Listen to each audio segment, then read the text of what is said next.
Everyone is a star child, made of stardust and the infinite potential of the universe.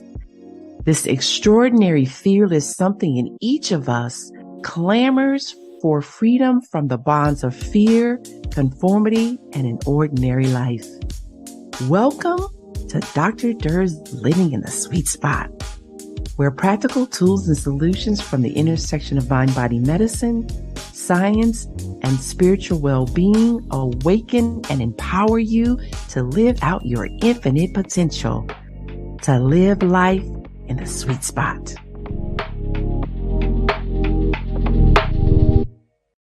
I'm your host, Dr. Balin A. Durr, and welcome to Dr. Durr's Living in the Sweet Spot. Today, we are doing the Unapologetically Real segment, where we have those conversations where we go deep and we talk about those things that are meaningful to us, that really matter. And today's conversation is actually where we're talking about loneliness, and particularly the World Health Organization has said that loneliness has a global impact. Frankly, it has hit epidemic levels in some countries. As a matter of fact, the World Health Organization has declared loneliness to be a pressing global health threat. So joining me for the conversation today is my reoccurring guest, Portia Carney. Hi, Dr. Balin. Hey there, Goddess Portia. How are you doing? I am doing fantastic, Goddess. Yes.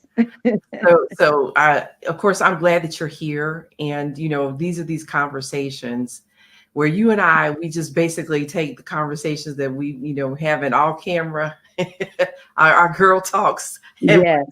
I keep it real moments. Yeah, I keep it real moments, and let the audience listen in, right? Yes. So, you and I, we were talking about the healing work, right? Mm-hmm. And I tell folks, I don't try to front. Is I'm on my own journey, I'm on my own path, and therefore I'm doing my own healing work, right? Right. And I work to clear out, I should say, expand my awareness, deepen my understanding, and get the jacked up thinking out my head too. Mm-hmm. Yes. Ooh, that jacked up thinking. Yes. Say, ooh, it'll take you some places you don't want to go, and if you do go, you certainly don't want to stay. Right. And that is so true. Ooh.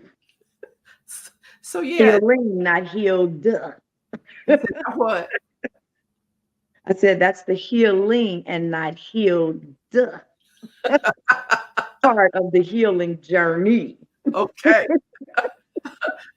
So for those folks who may have not had the pleasure, Portia Carney, she has an MBA and she is a manager actually for a major financial institution. And she is also my goddess friend, and who I have immense admiration for. Same here, Goddess. Same here. I told you gave me my entire life back. Thank you so much. Thank you so much for saying that. And it has been my pleasure. Really, it's been my pleasure. And I appreciate that, and all jokes aside, just how we always keep it real with one another. One of the things I never saw was how I was showing up. And I'm more conscious of it now after you've helped me discover how I was showing up via my trauma. So once you helped me identify my traumas and, giving me some tools to use to try to work past them and heal through them, it has been an incredible journey. It really has. And it has been, the first part wasn't as bad. You mean it was, it wasn't all jokes and giggles. No, no, look, no, no, no, it wasn't. It wasn't all jokes and giggles. However, when you're on a path of healing, one thing you have to be is honest with yourself, and you can't make excuses for your behaviors. You can't justify them. You have to take ownership of everything you do because you're conscious and you know. So, this part of the healing journey, I feel like it goes in segments. So, like, it's your discovery, Hmm. So wait, and but hold on a second. We have to tell you this because you said something and I started smiling, and that's because a recent guest of mine, Scott L. Stewart, mhm. Scott said, he's like, yeah, 'cause he's like, once you know something, you can't unknow it because then you're just playing yourself. Right. Because then you have to look at yourself like, now you know better. And when you know better, you should do better. And if you don't do better, you should personally feel convicted that you're not doing the right thing. You know? Well, although I think though is really what he was saying though too was is once you know, you can't pretend that you don't know. Right. Yeah. I And agree with that. yeah, so I think that's really what he was saying. He's like, because then you're playing yourself. So when you Mhm. said that, that's why I started. That's why I started smiling when you said once you know, you can't Yeah. So I think to your point, obviously you're right, right?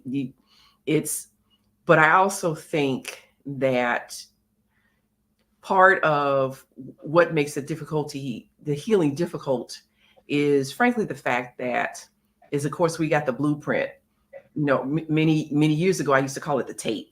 So we get Hmm. the blueprint that we get from our family, and we're not even aware that we're getting it.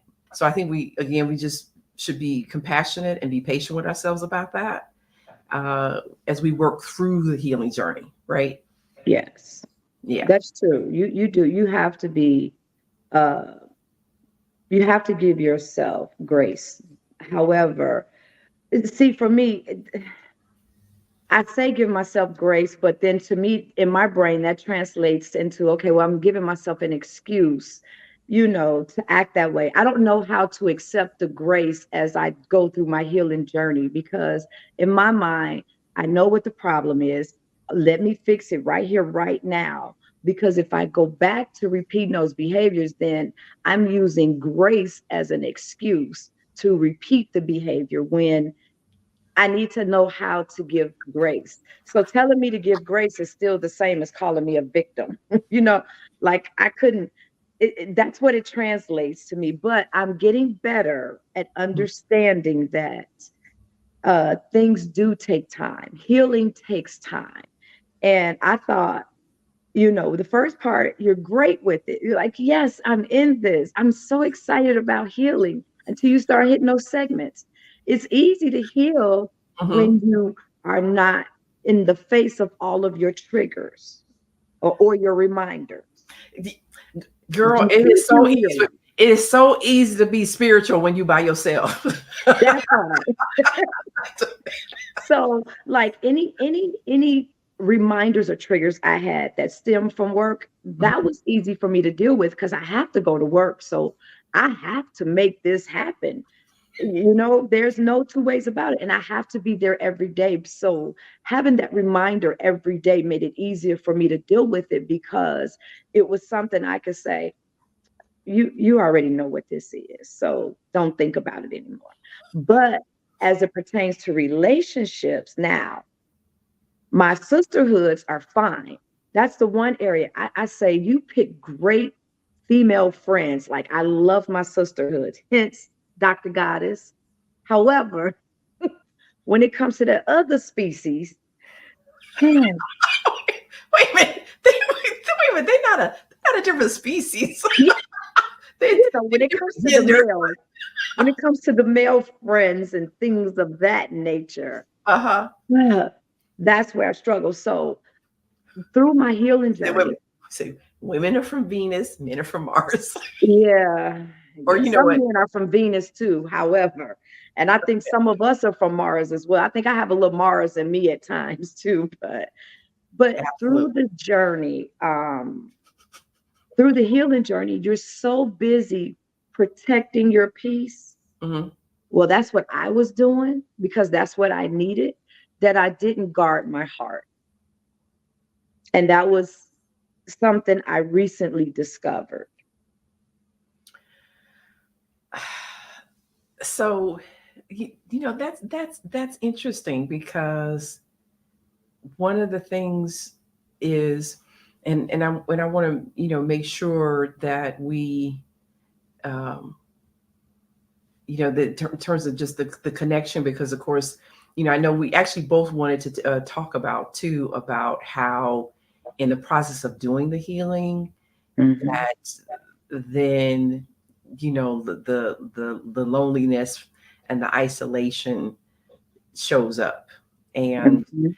I thought that obviously, given the the global impact, it, and also even in the US they're saying it's an epidemic. The Mhm. loneliness is an epidemic in the United Mhm. States. And so what that looks like in terms of our healing process, right, as we're trying to work through that.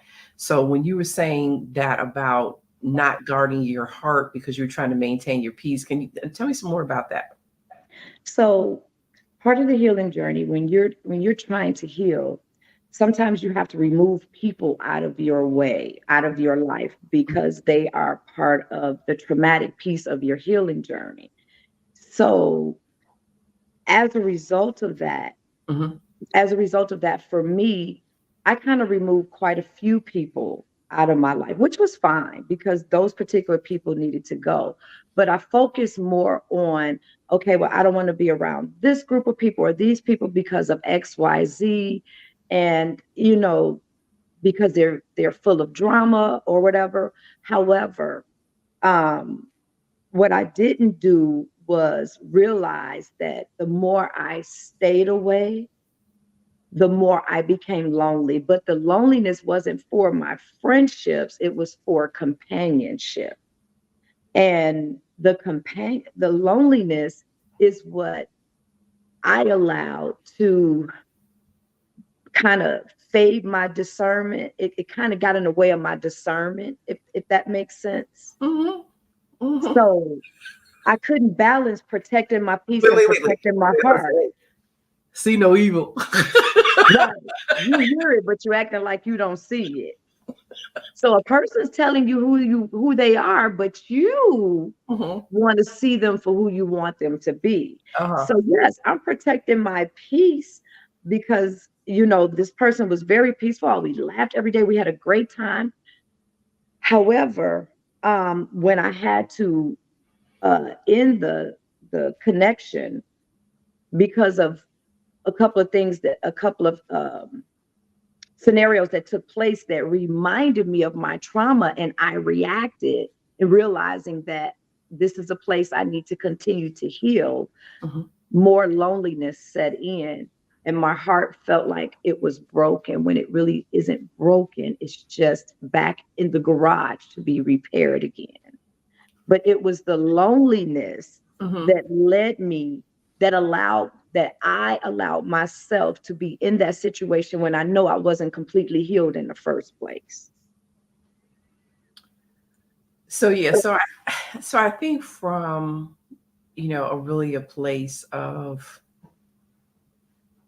again, like you said, of keeping it real. Mhm.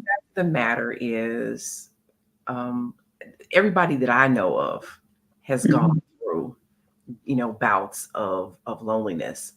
Yeah, for myself in particular, it definitely has been an issue kind of off and on. As a matter of fact, something said I've shared with people before is that there was a part of me that always, in some respects, felt like I kind of had one foot in, one foot out. And what I mean Mhm. by that is that even in my interactions, with people, there is something there's something about us that, while there's some commonality or some common interest, but there's some parts that aren't. And so that's why, even in terms of in high school, I'm in these accelerated classes, and, the folks that I grew up largely with, because then I get bused to a high school because they're integrating the high schools. So they're the folks that I grew up with and live with in community. But then in high school, but then in the classes, right, a lot of times I'm not with the group of kids that I grew up with. Right. And I, shared with someone, actually, because I was in advanced math, then initially there was myself and one other African American girl, but her family moved at the end of freshman year. So that left me as the only African American student in the advanced math track for the next 3 years, up into including AP calculus. So a few years ago, and it's probably been within the last 10 years, a mentor of mine, he said to me, he said, you got set apart at an early age and you didn't even know what it was. And it was painful. And up until that point, I didn't even have the words to give it language. So I didn't know what it was, didn't understand it. And so what he said was spot on, dead on about what it was and how it felt. And so it was such a relief to be able to hear that and understand that now that somebody was telling me. And I think even since then, that has been my journey to some degree, given what I'm called to do, and but also given my mindset, right? Given my consciousness, it's not, in my experience, commonplace, right? There's a certain group of folks that I can connect with, that we can have, these kind of conversations, meaning these kind of deep, thought-provoking conversations. And then there's a lot of folks that I encounter. We can't go that deep. It's 1 or 2 feet of water, and turn around and go the other way. Yeah, because I tell folks, I live in deep water. I'll come visit shallow water, but I can't stay there. Right. So I think then again, in its own way, though, but again, a lot of folks that I know, it's been an issue at some point.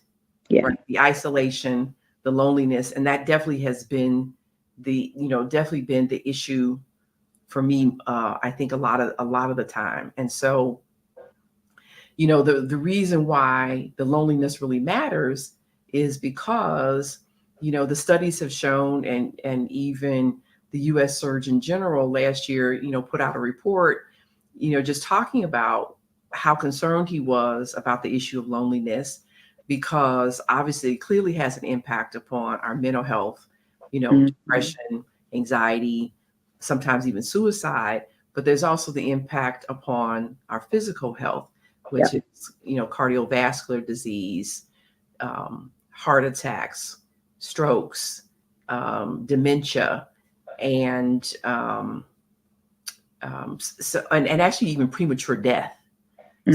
So it's especially difficult on older Americans. Again, I can see that. Premature deaths. And then even they're saying in adolescence is like 5 to 15% of them express feeling loneliness. So it's definitely something that we need to talk about in terms of, what it is, why it is, how it shows up for us. And I think for you, in terms of the way we were talking about it, was particularly, again, as you said, in light of the fact that, now that you've decided that you want to stop breaking and entering, you want to start building. You want to start building some houses or some buildings, right? Instead of breaking in the houses and the buildings. So there's that part where you're transitioning from one to the other, right? As Master Yoda of Star Wars said, you must unlearn what you have learned. And so so then now you got to go through the Jedi trials. Mm-hmm. Go through the trials, and and the trials, of course, is that's what tests you to Yep. see if you how much you're unlearning what you've learned, and how much of the new stuff are you not only hearing but you're actually incorporating but also practicing, right? Right. And Mm-hmm. so basically, again, so we, so we're talking about, again, you're talking about, I call them the Y chromosome people, because we have an XX and the men have an XY. So yeah, so I call them the Y chromosome people, because it's that piece that broke off. uh, Yes, we do. so it makes us very different. Makes us very Very. different. Yes. And but I know you like me, and the truth of the matter is I love men, in particular I love Black men. And Mm-hmm. um so despite the differences, there's still a desire to connect. But guess what? But that's the other part. Human beings are hardwired for relationship and connection. It's actually part of our survival mechanism, of the things that we're hardwired to do to perpetuate the species. Mm-hmm. Connection and relationship is one of those. So it's not surprising um, that it doesn't feel good when we have to go without it. When you're in love, you get that love cocktail, right? Right. You get Right. that love cocktail, right? You get that oxytocin and the dopamine and the north and the serotonin and maybe some You other. wake up like dun, dun, dun. Yes. It almost, you know what? It almost feels as if it gives you purpose, because a lot of things people do, they do it for that person they love. Well, I'm gonna get up, I'm gonna do this, I'm gonna do that. So let me just give you a quick example. So when I was in that situation, when I was in that relationship, Okay. I want to call it, I was doing things I don't like to do. Well, I don't mind doing, but I was cooking. And I was cooking one day and I was like, girl, I don't even recognize you. Like, your stove is on. And I know how to cook. I just don't like to cook. And that takes a lot for me to cook for someone. That's something I do from the heart, because I put a lot into cooking. It's all thought out. Like anything I do for somebody, it's a lot of my energy that goes into it. And I think that's why uh part of the when I had to remove the connection or break the connection with the person, Hmm. um, I was a little deflated and a little tired because I expend a lot of energy in a relationship, mentally, physically. Hmm. I just put a lot into it. Even with my sisterhoods, I'm the same way. Same way with my sisterhoods, because they mean something to me, and therefore it's like, okay, the loneliness came in because one, I think the time of the year it took place too. So I had two deaths in my family, one of which was my uncle, who I was very close to. And then it was the anniversary of my sister's death. So I'm dealing with a lot of loss here. I'm dealing with a lot of then my little car, my car that I love so much, my car died. Oops. So, these are the little things that was consistent in my life that are now gone.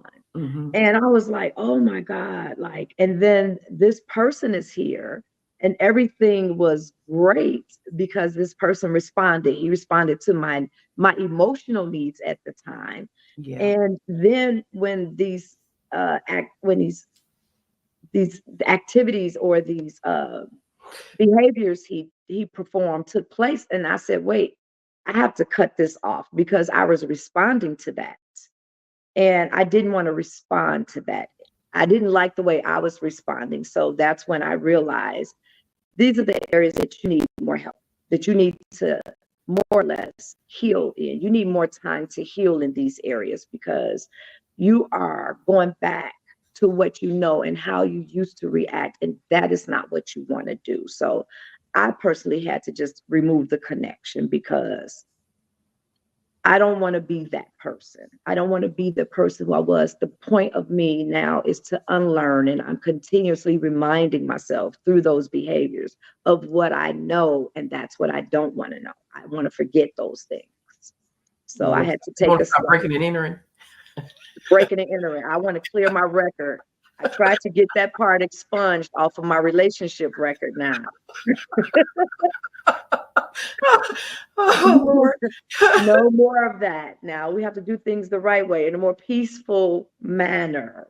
Yeah. So I did. And I was really sad for a minute. I was, because I really, really grew to appreciate this person. Like, really did. I mean, there was not a day. We didn't argue. We had great times, those deep conversations. We laughed all the time. We were like the best of friends. Mhm. But I had to remove all of that in order for me to heal properly, because if not, then I'm still caught up in the parts that I don't want. I'm accepting what I don't want, more or less settling because I like what's happening over here. You know what I'm saying? Yeah, and that's, to your point. So, and I remember some years ago, someone said that, when you end the relationship or you're, not in love with the person anymore, she's like, you go through withdrawal. And, and, and I think that that's probably a reasonable description of it, because now all of a sudden, again, that cocktail that you were pumping out when you were in love with the person, now Mhm. all of a sudden you're not pumping it out to the same level, and so those chemicals are not available in the same amounts as they were before, and so Mhm. yeah, all the feel good, it just went whoop. uh, Mhm. so it makes sense, but it also makes sense then that when we're not in relationship and we're not pumping out those chemicals, that we do feel bad, and human beings, that we don't tolerate feeling bad for long periods of time. We're going to Right. try and do something that helps pump out those chemicals, that dopamine, so we can get that feel good hit. So whether it's relationships, or whether it's sex, or whether it's alcohol or cocaine or marijuana or shopping, or gambling, or whatever activity that we're engaging in excessively in order to get that Mhm. feel good,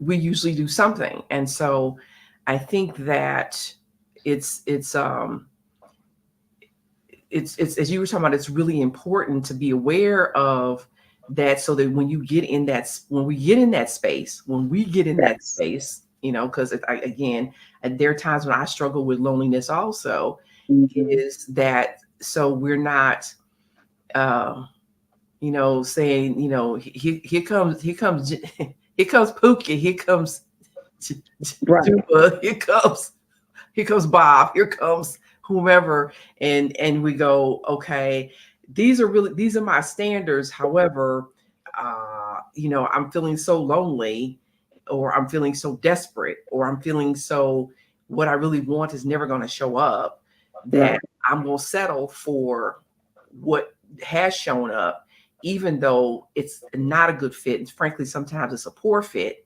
Yeah. um, and when we do that, while it may be a bad fit, I promise you it's going to be a real good lesson. And it is. And the whole thing of it for me was, the lens that I see things now is not grayed out like it was before, where I couldn't see myself. I can see myself. And I could look through a window in a mirror and actually see myself, because before I couldn't, because I was never in tune with who I was. Mhm. Now that I'm more in tune with who I am, and I've learned to love me more, this became a situation where I really chose me this time. And before, I would not have done that. I would not have done that. And I would have stayed too long in the situation. I would have made excuses for it by saying, well, everybody comes with something, which they do. However, everyone does come with something, but in my heart, I knew I was settling. But this person was 10 times better than the last person. So I keep saying, God, you keep getting closer and closer and closer. One day I feel like if I keep getting these $20 scratch offs and I'm winning $50, eventually I'm gonna buy another $20 and get the million. It's like I'm getting closer. I'm getting closer. But the whole point is not to keep, but you don't keep going through the same process. Mm-hmm. And so I'm seeing myself more and more, and I'm like, this you don't want to go down this path. So what you really need to do, Portia, is you really need to just get a grip on you, deal with the loneliness, find you other things to do, and just be patient during the process. That's it. Just Yeah. be patient during the process. I have to heal my heart, and I wasn't giving myself a chance to do that. I wasn't. All right. So I tell you what, let's take a break on Mhm. that note.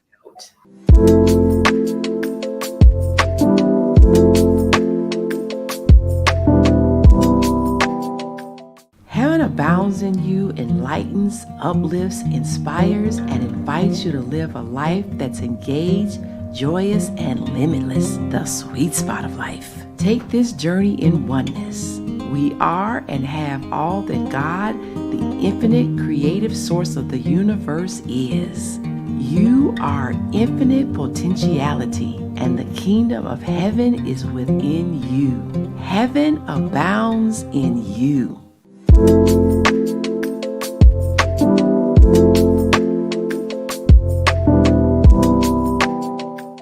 Hi, Dr. Ballin A. Durr here, the host of Dr. Durr's Living in the Sweet Spot. And before the break, I was discussing with my guest, Portia Carney, loneliness. And again, the World Health Organization has declared loneliness to be a pressing global threat. And here, we've also, I'm sure many of us have heard too, they actually here in the United States that loneliness is actually an epidemic. So, yeah, Okay. so we know that to choose yourself, to choose myself, it takes courage, right? And it takes self-compassion, and it takes self-love. And again, given what the society is going through, it's loneliness is actually not only is it not small in who it's impacting, but it's also the impact of it is huge in terms of the financial and the societal costs, right? We lose Mhm. it. I mean, if you're depressed and anxious, the studies have shown for decades, there's the lost wages, there's the lost productivity, there is, so again, both for the individual and for the companies on organizations, and for the society.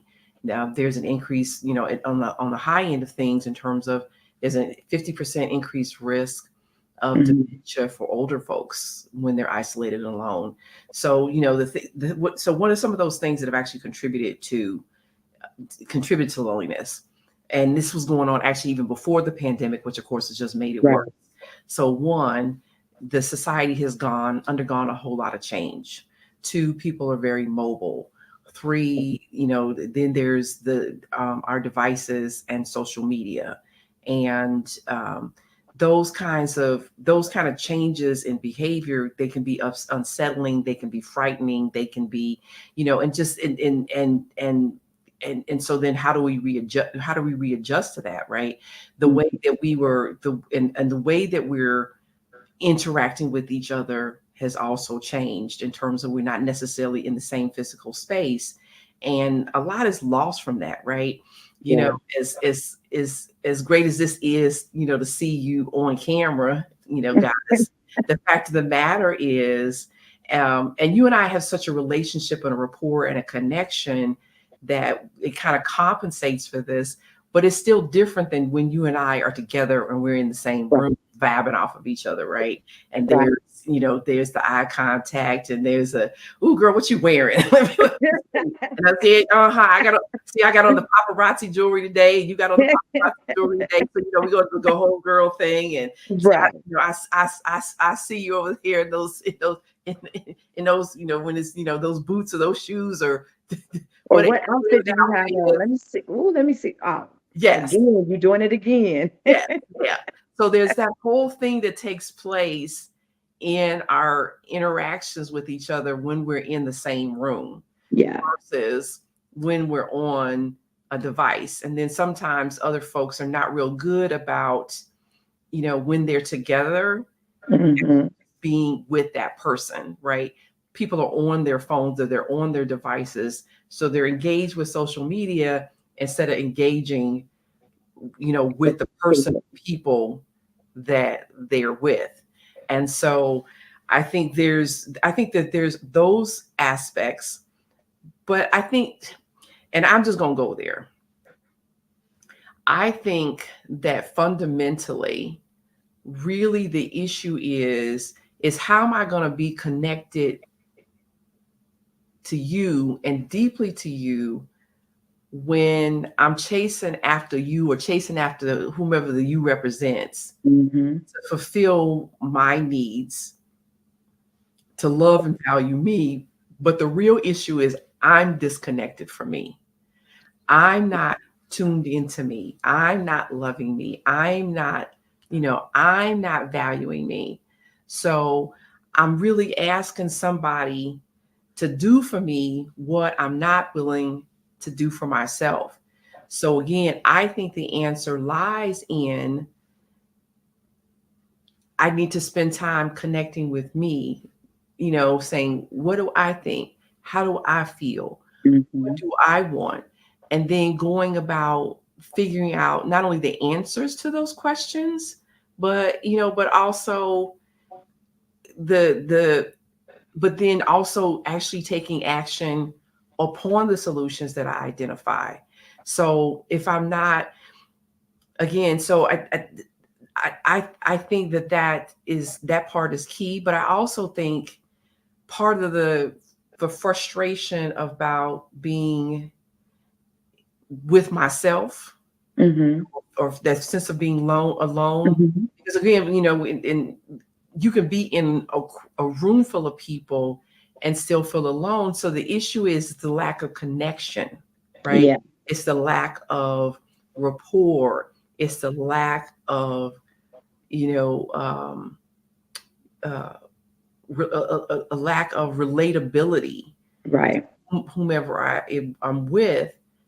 And again, I think but that starts with me with myself. So Right. what do you think about that? I agree with you on that. I do, because if you're not in tune with yourself, if you don't know what you like or what you love or who you are, your connections with people are based on them. You know what I'm saying? Like, it's like you're adjusting to connect with them based on them, but not based on you and your needs. Well, yeah. So I think what I hear you saying is number one, then I potentially am in denial about the how equipped they are or unequipped they are Hmm. to actually be in relationship with me. And then I'm in denial about that. And then I'm trying to shape them, change them, influence them, whatever, to be who I want them to be in order to meet my needs. And Right. the truth of the matter is then I'm not relating to them in an authentic way. Um, or another way to say it is coming from a place of unconditional love because I'm looking to you to try to get some need met. And Right. I'm not saying we don't get needs met, but what I'm saying is, but it's more of an issue if one, I'm not clear about who I am and what's a good fit for me. Right. I'm not coming from a place of wholeness and completeness and connection to myself and loving on me and fulfilling me. And so I'm looking for somebody else to do for me what I'm not willing to do for myself or don't think I can do for myself. Right. And so then I'm using them in order to meet my needs. And it may not be a loving thing to do because they may not be equipped and or willing. Right. Especially when they tell you they're not. Ooh, girl, come on. Especially when they tell you they're not. And you revamp that to what you want it to be based on what they're showing you. So you interpret that as something else in your mind. And you're like, no, give you an example. If a man tells you he's not emotionally available and it's because his finances are not in order, Mm-hmm. but this person is coming around, you, let me rephrase that. You are allowing this person to come around and you are being physical and this person's always there, and you are allowing this person in your space 24/7. You're saying, nah, he's emotionally available. We could talk about anything. We Mm-hmm. could laugh about anything. Like, we can have these deep conversations. We can go deep. But he already told you that he's not there. But you are making it be what you want it to be based on what the crumbs he's handing you. Right, right. And so here's the thing, to your point. This reminds me of something that someone a few years back he said to me, and here's what he said to me, and I was like, ooh, I was like, you know what, the women need to hear this. I said, I wish our men would be more honest and from. But here's what he said.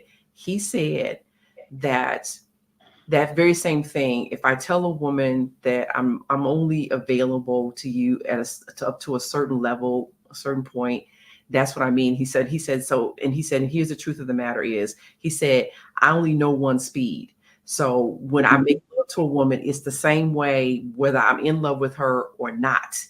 And so if I tell her that I don't want to be in a relationship or only to this degree, that's what I mean. And the fact that I can only go one speed when it comes to love making doesn't change that.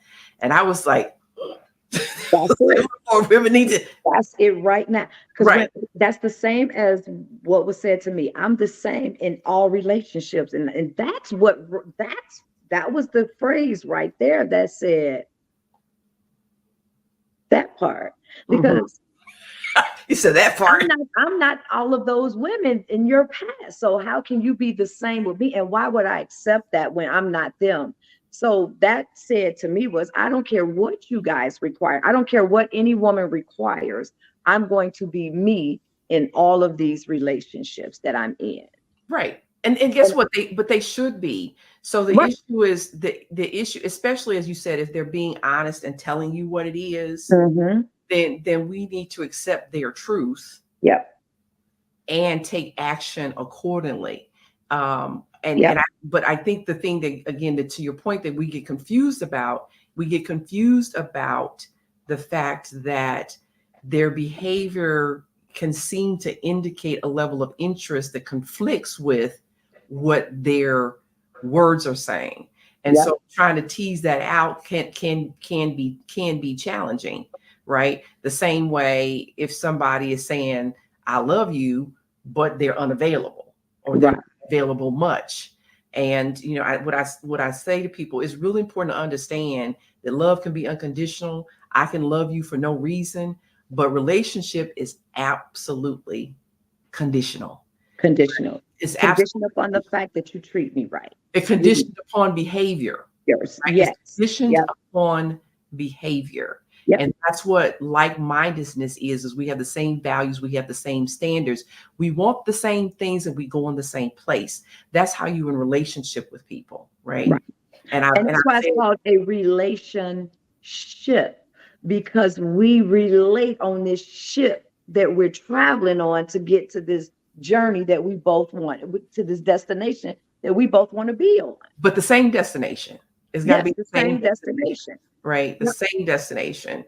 So I think there are a few things, a number of things though that we can do. One, to create connection with ourselves and connection with other people. So, one of the things that I think that we can do is, one, I really think that we need to spend time I need to spend with self and Mhm. asking those questions that matter. Who am I? What are my values? What are my standards? Again, what destination am I looking to get to? And then Yeah. evaluating partners based upon, are we like-minded or not? Do we want the Right. same values? Or another way I used to say this in terms of the men, I would say to them, would Michelle Obama have picked your man? Or to the women, would Barack Right. Obama have picked your woman? Right. Because I'm saying it's based upon values and standards, right? Right. My idea, my vision of what a partner is and what's going to work for me and what's not. So but I need to spend time again loving me unconditionally. That means for no reason at all, except that I exist. I am a unique, wonderful expression of the universe, uniquely and designed and purpose. And Mhm. therefore, I have value and I am deserving. That's And right. so learning to love me, learning to value me, learning to pour on me, and what do I need, and giving that. And which reminds me, the other thing too, I forgot to say earlier. I think the other reason when it comes to love, why it is so difficult, we see it is that we're looking to get, but I think really what it is we feel frustrated because we don't have someone to receive the abundance of love that we want to give to somebody.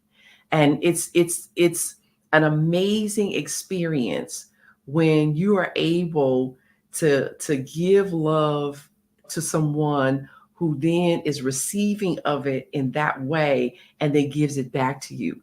That Right. sort of energy is outstanding. Incredible.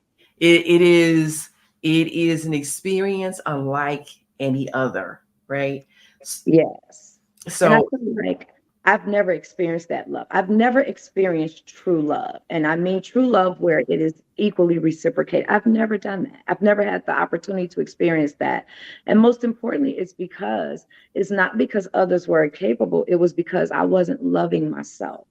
So in me not loving myself, I didn't know how to express the love that I needed, or I couldn't discern what was good love and what was bad love, if that makes sense. And so when I started loving myself and getting more in tune with me, that's when I created my boundaries, what my heart knows I'm not dealing with that, mhm. and it's like I heard Dr. Ayanla say, she was in a relationship with a man. You talking about Iyanla Van Zant? Hmm. Okay. She said she was in a relationship with a man, Mhm, and he didn't know how to love her. She said, I don't have a right to tell a person how to love me. But mhm. what I did know was the way that he loves was not the way that I wanted to be loved. Okay. So I broke the relationship off. And that resonated. That's what was my driving force this time. It was like, you don't want to speak my love language. It's simple. Mhm, And you have an option to do so, but you don't love the way I like to love. You want to love me the way you want to love me. And that's not me receiving love. That's you giving me what you want me to have. Whereas I'm going to love you in your love language and mine, because mhm. they seem to like both. So if you're not willing to love me in my love language, I'm not trying to teach you how to love me. I want to see you do it naturally. And if you can't do it naturally, then it's not in you to do it. So I don't like the way you love. So therefore, I have to let this go because I just don't like it. I get it. It doesn't work. It doesn't work for you. I It absolutely, does. I absolutely get what you're saying. So I think, and you know what? I'll tell you something. It is rare, and I knew it at the time when I experienced it. That many years ago, I was in a relationship with someone, and we were like male and female versions with each other. And about you talk about amazing. Oh Mm-hmm. my God. And it was very healing for me because the things I admired about him, I quickly realized I had those same characteristics. Mm-hmm. And in doing so, it helped elevate my value of myself and also my confidence. Mm-hmm. And so I definitely get what you mean when you say that. And I also know that it was a love that was rare. And I also know that it was something that many folks will may never experience it their whole lifetime. But Right. I also recognize that we were on different paths. And so it was for a period in time, but it was not forever. Right. So I think that's the other part that's important for us to recognize. So again, I think, we need to figure out what are those things that we need to do, again, to create connection with ourselves. And that Yep. means you got to spend time with and get to know each other's selves. You got to feed yourself what it is you want, consistent with that. But I That's think right. that also, even in creating relationships, again, with other folks, in terms of to bridge the loneliness, how do you do about one of the ways you do that is that you are intentional, right? When I Hmm. get with this person, and to me, really mindfulness to me is about freeing my mind so I Yep. can fully embrace the magnificence of what is, and the possibilities, right? The Yes. magnificence of what is, and the possibilities. And so if I'm fully engaged with you, as opposed to thinking up in my head, I got such and such to do, or such and such I forgot to do, I'm on the phone, on my phone. That's not engaged with the other person. That's not creating relationship and rapport. So I think you have to set some times aside for that. I think Hmm. that another way to do it, though, is when we're feeling lonely. What do they say? If you want a friend, then be a friend. Right. If you want a friend, then be a friend. That's the way to get a Right. friend, is to be one. Yep. So another way is, so how do I serve? How do I serve somebody else?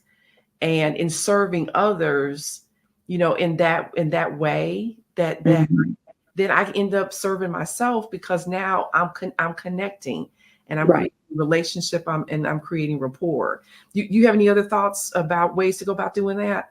You really do. You spend time with yourself. You figure out, like, in my journey of loneliness, what components am I, where am I lonely? You know, and what, so if it's companionship, then I have to be honest with myself and say, hey, you're going to be lonely here for a minute because it's stuff you need to work on. So you figure out the capacity for which you're lonely. Two, what do you need to do to close that gap?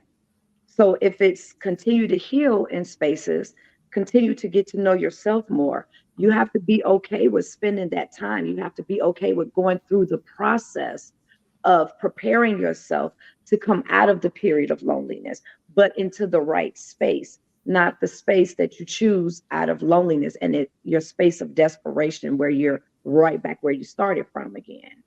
Right, but I You know, think, part of that too, of what but is also, we have to change. What you're also saying is changing our mindset and our changing perspective. our mindset. I Yes. change it from I'm alone or lonely to I am with myself. And I'm that's going not through the just that's process. not just Yes. semantics, because that means going to a deeper place Yes. of connecting with myself.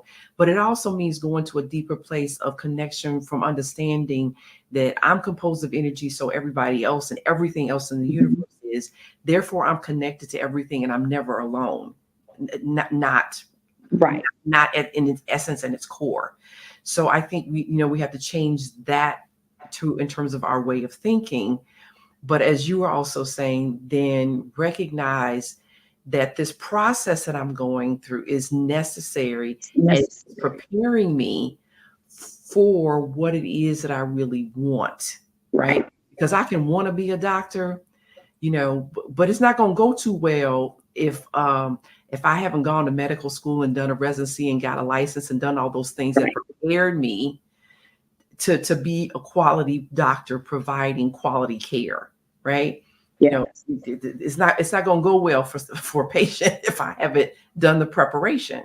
So I think um, that you're dead spot on. And so another way of saying that is what is the benefit for me of this time with myself. And I remember the other thing too. I remember telling you some years ago, I was driving to work one morning and I busted out laughing. And the reason for that was because I was thinking, Mhm. you know, um, you know, God, I'm by myself. I'm not in a relationship. And, I asked you for somebody. I said, but I asked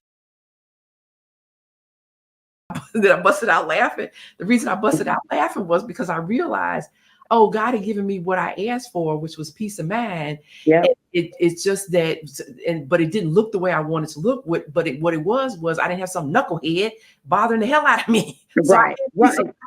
but it just wasn't in a relationship. So Right. it's again, like you said, learning to accept and be okay with Yeah. the process. And the other piece to it too, Valen, is in those moments of loneliness, deal with the emotions that you feel at that time. Because if Yes. you try to suppress it, it's only going to make going through the process harder. You have to cry. You have to be okay with laughing to yourself. You have to go through those periods. It's like we said when we was having a conversation. If I go to the dermatologist and I want some medication for acne, I'm gonna have an outbreak before I have the breakthrough. Yeah. So you have to deal with the outbreak before you get the breakthrough, the outbreak of tears, the outbreak of hurt, the pain. You can't let it take over you. You just have to recognize it, own it, and again, understand it's part of the process towards the breakthrough of beautiful skin.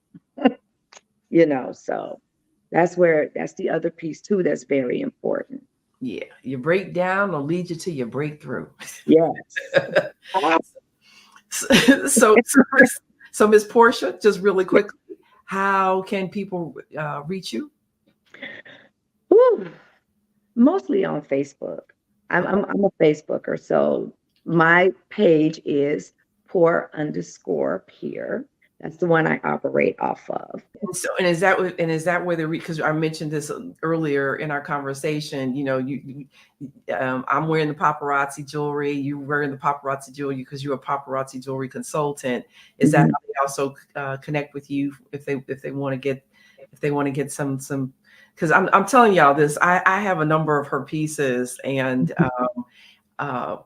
despite the fact that they are inexpensive, they look good, and they look good on, and you will not be disappointed. Thank you. Yeah, there's a VIP group. It's called Portia Secret, Your $5 Jeweler. And I'm there too. That's where I showcase most of the jewelry. Okay. So Goddess, I thank you so much for being with me today.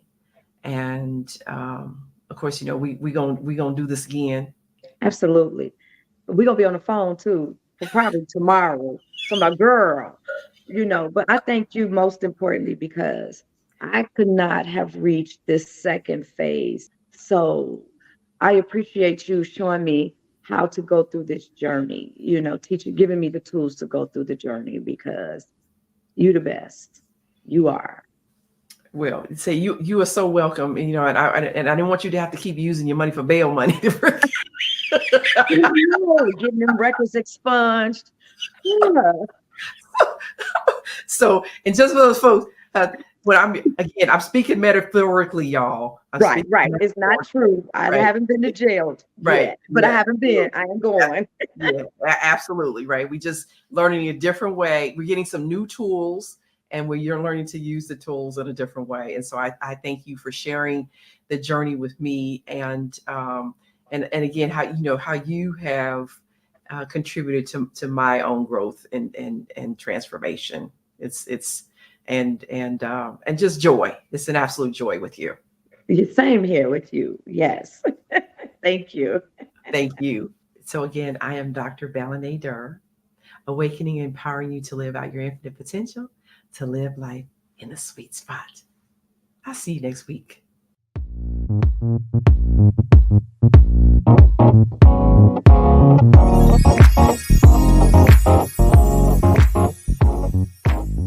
Thank you for joining us today in the sweet spot. Share, follow, and like us on social media. To learn more, please visit balanaedurmd.com, spelled BALINADURRMD.com. Join us next week, and remember, when you heal your mind, all things are possible.